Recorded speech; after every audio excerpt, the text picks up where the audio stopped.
Hello, how's it going? So, around 2 years ago, I woke up one day possessed by the urge to start sewing. I've decided that 2023 is the year that I'm going to plunge head first. I'm going to throw my lifeless body into sewing. And anyways, I began working on my first ever dress. I'm not someone who has a lot of sewing experience, but I managed to teach myself using the internet and making a lot of mistakes. So I figured it would be really awesome and helpful to make a video explaining how to start sewing and also how to save money while doing so. So I'm really excited to share this journey with you and hopefully inspire you to start your own. I also just want to note, I will be including a lot of links in the description. These will be for materials that you'll need that I recommend. They'll be for beginner-friendly, really helpful patterns. Some will be for free patterns, so definitely be sure to use it as a resource. So let's jump right in. So step one, you're excited to start sewing, you stumble upon this video and you are ready to go.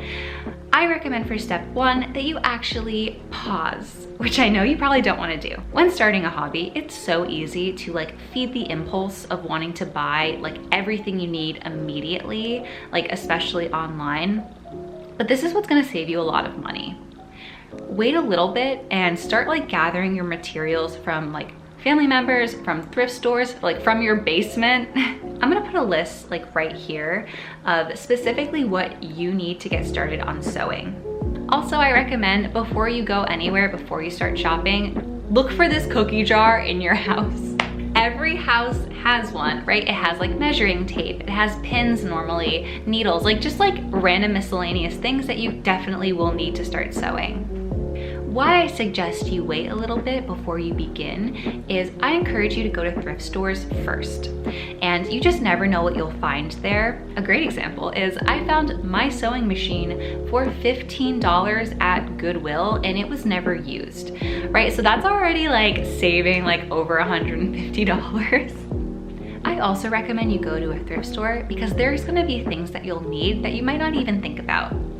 A really great example is that I ended up thrifting this little toolbox for $1 and it just houses everything I need for my sewing machine. I also ended up thrifting a $5 picnic blanket that had never been used, and that's what I used to lay my fabric out, so it's just an easier cleanup and my fabric doesn't get on my floor.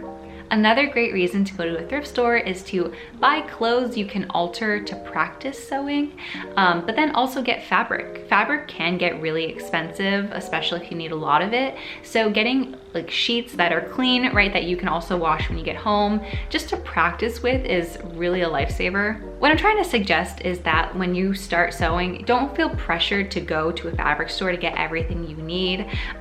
There can be a lot of things you can recycle or find for much cheaper. So in this period, I recommend you go to thrift stores. I also recommend you tell the people in your life that you're gonna start to sew. This is probably the most important piece of advice I can give you. Number one, there is always a sewing machine floating around in a basement somewhere. You just never know, and by telling your family members, telling your friends, people will want to help you with this. I'm not saying you should expect people just to give you a bunch of things, but you'd be very surprised. I mentioned to my grandmother, I've never seen her sew, by the way. She's not a knitting kind of grandma.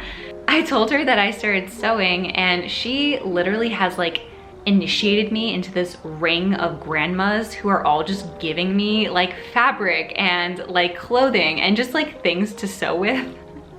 I'm not exaggerating. Every time I go to her house, she takes me into the basement, into this dark corner where she just happens to have more and more fabric every time. This was my latest haul of just random fabric she wanted me to have. But yeah, it's really endearing. I think that there is this generation of women who sewed a lot when they were around our age, and they have there's these tools, these resources, and they want to pass it along.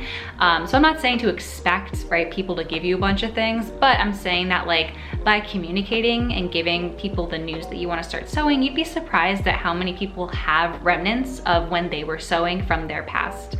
The last thing I really suggest that you buy is what's called a serger presser foot. I'm going to explain this as clearly as I can.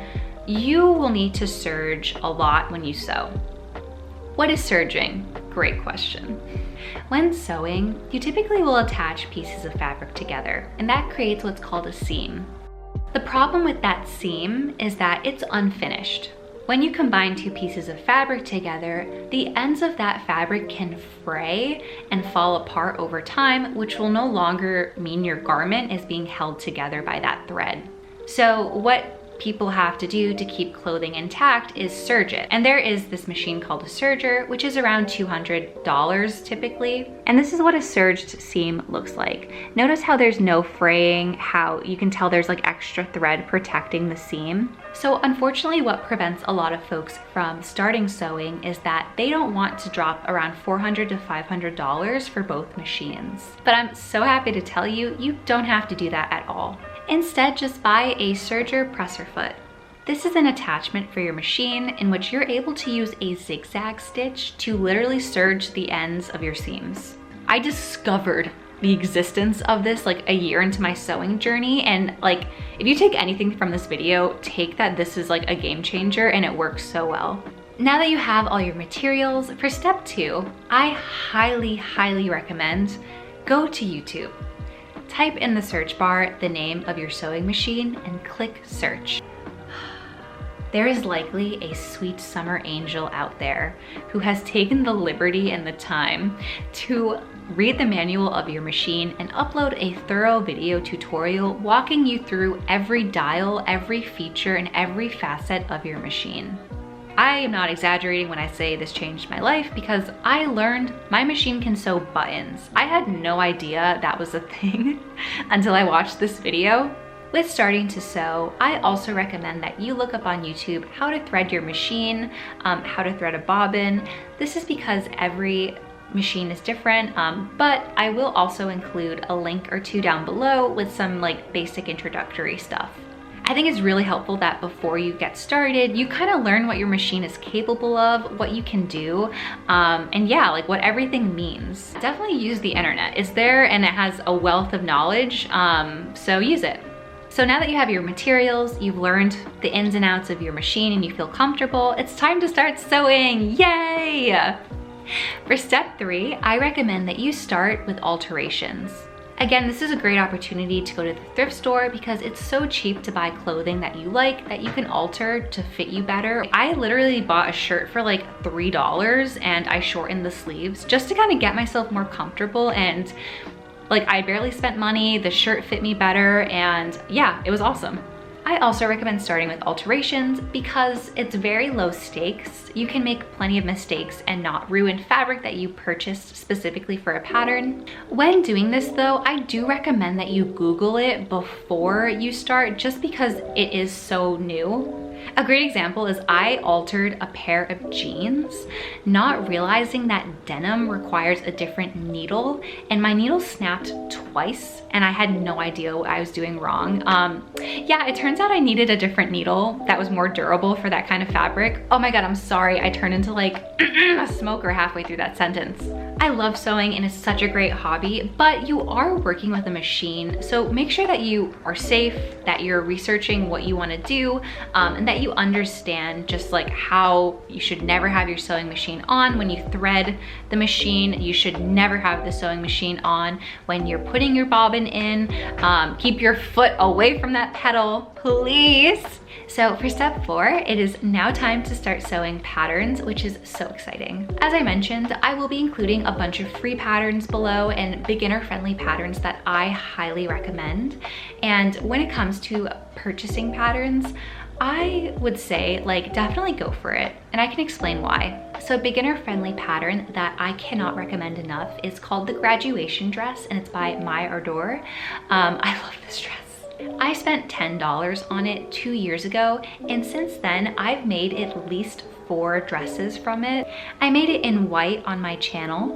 I made it in blue over the summer. I also made it in this fabric. The thing is, I spent $10 on it 2 years ago, but not only did it teach me like sewing skills and how to sew like the dress, but I've also reused it multiple times to make multiple dresses, not just for me, but for like a friend of mine, for example, who has a different body type. Every month I would try to pick a pattern that was slightly more advanced. I was able to work my my way up to sewing zippers, right? Like sewing darts, sewing buttons. And it was just, yeah, it was really helpful to pace myself in that way. And that also helped with purchasing specific supplies that I would need, like a loop turner hook or an invisible zipper foot. So the way that I like to describe a sewing pattern is it's like a Lego manual and a dress is almost like a Lego set. When you're sewing a pattern, you're essentially just attaching different pieces together until they all fit into one. A lot of the beginner dresses I'll include below will have not only video tutorials, but also written instructions, which I just thrive off of, like treat it like an IKEA manual. Just to walk you through what you should expect when you purchase a pattern, you will get a downloadable digital file, which is typically a PDF. Every pattern will usually come with printer settings and instructions on how to print your pattern. You'll then print the pattern out and tape it together. Afterwards, you'll cut out your pattern, and then you can do one of two things. You can either attach your pattern with pins to your fabric and cut it out with either shears or sharper scissors. Or if you have a rotary cutter and a cutting board, you can place weights on top of your pattern and cut it out that way. Once your fabric is cut out, then you can start sewing using the instructions from your pattern. Seam allowance is what tells you where to sew on your sewing machine. There's a plate beneath your presser foot that has these markings. At the end of the day, seam allowance just ensures that it fits your body correctly and to the best of its ability. So if your pattern doesn't come with seam allowance, you can add a centimeter when you cut it. If it does come with seam allowance, you'll typically see there's this line that's included. Either way, just be sure to check your pattern instructions to see whether or not the pattern includes seam allowance. I made my first few dresses multiple times over and over again just because I had extra fabric and really wanted to practice. So feel free to take as much time as you need. And I like to say too, it's a process. This is something that you are going to get increasingly better at. The 12th dress that I made within my series, I went back and remade my first ever dress. And the difference was astounding in terms of quality and craftsmanship. So yeah, definitely like relish in being a student, relish in getting things wrong and having to do things over, because it's like a craft for a reason. You're supposed to practice and get better, and it's really encouraging to see yourself succeed. I'm so proud of myself. I cannot believe I did this. So yeah, I love sewing. I think it's something that everyone can do, and it's this lifelong skill that you can cultivate to sew holes in your clothing, right? To alter it or to make your own clothes. It's awesome. If you have any questions, feel free to leave them down below and I will do my best to answer. But yeah, happy sewing. Best of luck in your sewing journey, and yeah, we'll chat soon.